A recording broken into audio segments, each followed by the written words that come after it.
Today's take of the day, I want to talk about Pascal Siakam. And will the Clippers be making a mistake by acquiring him? You know, when we talk about a player like him, we're talking about a player that I always felt that was ascending. Ever since we saw him in Toronto, you know, with Kawhi Leonard when they won the championship, we saw his elevation. And it could have been a lot due to Kawhi Leonard's presence being there, the presence of having a championship player, mentality type player, a high IQ basketball player like Kawhi Leonard. And I definitely think Kawhi Leonard definitely aided him and helped him in his career to develop and to ascend the way I feel like Pascal Siakam has. Now, last year, Pascal Siakam I think he was averaging somewhere around 21 points a game with 6 or 7 rebounds a game, which is really good numbers. I mean, it's really good numbers for a guy who a lot of people didn't look at as a second fiddle to a championship team. And that's exactly what he was in Toronto. He was the Scottie Pippen in Toronto, and Kawhi was the Michael Jordan. And that's just the way it was. And they won a championship with a 1-year rental in Kawhi Leonard and a 1-year acquisition in Kawhi Leonard, and took it the distance and beat the Golden State Warriors and won the championship. No matter how they won it or who was injured, they won it. And that definitely resonates.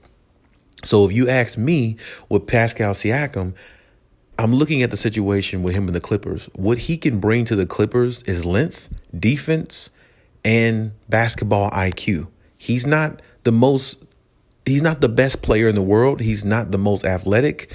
He's not the most skilled, but he does have intangibles. He does have winning intangibles. And he showed that the year of Kawhi Leonard being in Toronto, because he knew how to play his role. He played to perfection. And when he was asked to do a little bit more scoring, when Kawhi Leonard, had some off nights, Pascal provided that. And he played very well. Now, that also could have been due to the fact of them having Kyle Lowry, a good point guard, putting him in position to play at a higher level as well, in which that's exactly what I feel like the Clippers need to implement in their game plan. Now, the Clippers have some pieces on there that they like in the point guard rotation, so hopefully they work out. But my point is, Pascal Siakam, if I look at his stats and the way he plays and how he approaches the game, he can fit with the Clippers. He can definitely fit. He can definitely be another lengthy body. He can definitely be another big body in there. And you know something? Because he's younger, because he does have some athleticism, he can basically make up for somebody like Serge Ibaka. Because if you think about it, Serge Ibaka's come off back surgery. We don't know whether Serge Ibaka is going to be the Serge he was when he was called the Surge Protector and Ibaka. We don't know if he's going to be that anymore. Now, if he can be somewhat of what he used to be, that would be great. But putting a lot of minutes on Serge Ibaka, asking him to play through a whole season, being 100% healthy, playing at the high level he used to, or should I say a higher level than, what he, has been playing the last couple of years, it's no guarantee he can do that. But having somebody like Pascal Siakam in there, he can block shots. He's a tall, big body in the paint. He's another long wing defender, and he can knock down threes, space the floor, and he is athletic enough to get to the basket and make big plays and make highlight plays. And he's not that bad of a free throw shooter. So when you look at that in its entirety, that would be a player that the Clippers really need to look into. If they can't acquire anybody else, they need to acquire a player like him. Because like I said, not only he has winning intangibles, but he's already won a championship. He already knows what it takes to get to that level. He knows what it takes to get to that status. And it's like, when you look at that, that's what the Clippers can use. You can always use a player who has won a championship that can bring their mentality to the team if they're willing to buy in. Now, I said the same thing about Rondo last season, but Rondo has winning intangibles, but I don't feel like Rondo bought into the system the way he was supposed to, or the way a lot of people thought that he would. But I feel like Pascal Siakam would buy into Ty Lue's system a lot easier, a lot better. And I feel like he would literally help the team in ways that they struggled in the playoffs. I think if they had a Pascal Siakam when they started the playoffs, I don't think they would have been down 0-2 to Dallas. I don't think so, because you take somebody like Pascal Siakam who can move his feet pretty well. Well, if you put a little bit of him on Luka, a little bit of Kawhi, a little bit of Paul George, the Clippers wouldn't have been down 0-2 in that series. They probably would have been up 2-0 and won the series 4-1 like they were supposed to. Same thing with the Utah series. And this is what I'm talking about. Adding a player like him can help your team. It's not going to hurt your team. And I really like what he can bring to the team. I really like his attitude more than anything. He's a humble type guy. He's willing to work. He's a hard worker, and he's a grinder. And those are the type players that you need. Those are the type players that you need to add to a team when you're trying to win a championship. Because like I said, not only he has winning intangibles, but you got to think about another thing too. He comes from the Toronto Raptors. Kawhi Leonard likes him. Kawhi Leonard won a championship with him. Kawhi Leonard has embraced his growth as a player. And that's something that you want to see. And like I said, the key to this whole thing is keeping Kawhi happy, getting Kawhi healthy. That's the key to this whole thing. If you keep him happy with the pieces around him that can help his game elevate, along with him helping other players elevate their game when needed, when called upon, when it's time to do so, that's going to make them a championship team. Because Kawhi Leonard is the ultimate champion on the team. He's been a Finals MVP. He's won 2 championships. He's been to 3 NBA Finals in his career. So the guy knows what he's talking about. The guy knows what type of players need to be around him. And he knows he needs high IQ basketball players. And he needs basketball players around him with winning intangibles. And I believe that's the reason why the Russell Westbrook beef between him and Kawhi Leonard that everybody or the media is trying to make out to be such a big thing is an issue, because Kawhi Leonard didn't see winning intangibles in Russell Westbrook. But you know something? That's no surprise. Neither did Kevin Durant. I guess neither did James Harden. Well, hell, I guess neither did Paul George. You see what I'm saying? All the teammates Russ had left him for a reason. So, it's like when you have players around you that play with a certain intensity and a certain level, and they care about what they do, and they don't have a nevertheless attitude, and they working harder than everybody else in the gym, get there before everybody and stay later after everybody leaves. Those are the type players you want on your team, and those are the type players that can help you win. And that's a player that Siakam is. Pascal Siakam has improved damn near every season I've looked at him in the NBA. And, he stays healthy for the most part. He's a younger player, and he can definitely come in there and contribute and bring more winning championship intangibles.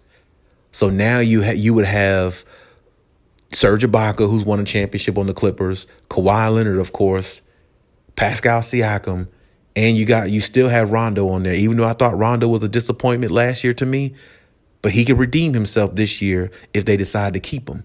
Because there again, that's another year of him learning the system, buying in, and doing exactly what he's supposed to do, and playing at a higher level when called upon. And that's exactly what I think the Clippers should look at. So my thing is, if they're looking into Pascal Siakam, I think they need to find a way to get a player like that, because a player like that can make up for what you lacked before, which had you down 0-2 in every series that you played in the playoffs, whereas you could have been up 2-0 and finished the series off a lot quicker, and maybe Kawhi Leonard wouldn't have got hurt.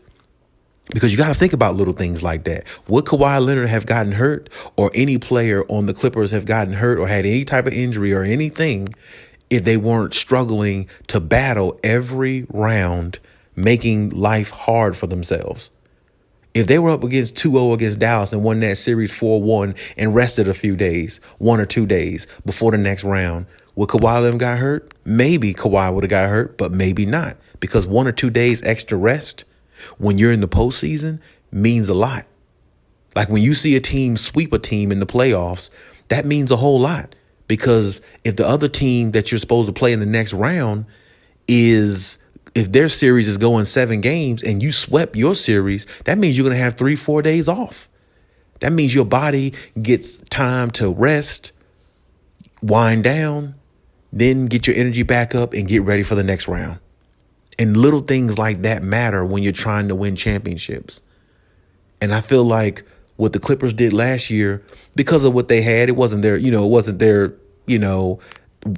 doing. But at the same time, it's like you're putting yourself in holes being down 0-2, fighting your way out of these series, and you're taking a lot of energy away from your superstar and Kawhi Leonard and your stars and Paul George. And that's why Paul George looks so gassed against the Phoenix Suns. He literally looked gassed around game 5 and 6, 4, 5, and 6, because he was literally tired because they used so much energy to win the first 2 rounds. I'm not sure how much Paul George would have had left if they made it to the finals. He might not have had anything left. And this is my point. You got to have players around that can help you win those games, those in-between games, those games in the playoffs where you can get 1 or 2 days rest rather than playing a 7-game series and getting no rest, going to the next series, risking your chances or risking yourself of getting injured because you're putting too much wear and tear on your body for no reason. And this is why I said the Clippers have to think about getting a player like Pascal Siakam, because he can help in those type areas, those type games. He can be an extra defender on a superstar.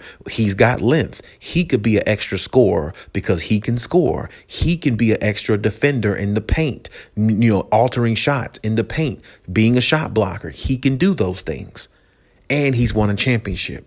So it's not going to be hard to monitor him or micromanage him, because he doesn't need much micromanaging because he's already been there. He's been there with Kawhi and he's been there with Serge Ibaka. So that would be a good fit because he would be going around players that he's already comfortable with, players that he already wants to, that he's won a championship with. And I mean, hey, just hypothetically, if they found a way to add somebody like a Freddie Van Vliet or something like that, hey, now we damn near got the Toronto Raptors 2.0. If they found a way to do that. But that's very hypothetical. That's just me throwing that out there. But still, I like Pascal Siakam. I like what he can bring to the team. And I really like the fact that they're looking at a player like that, because I really feel like his intangibles and what he knows can fit the team really well. And I feel like he can bring them another level of a possibility of getting a championship and having that mentality in the locker room. And he's an easygoing guy, and he's easy to get along with. And he's, a lot of players like playing with Pascal Siakam. He's one of those type players where you want in your locker room. You want him to be a voice in your locker room as well, because he's one of them type of players that a lot of people will respond to because they like him. And he's a likable guy, and that's something that the Clippers need as well. They need somebody who can come in there and fit with the team chemistry-wise, and somebody that they can, have as a locker room guy as well. You see what I'm saying? So that is a big thing. But hey, that's my take on the situation. What is your take on it? Let me know what you think in the comment section like we always do. And hey, Cali out.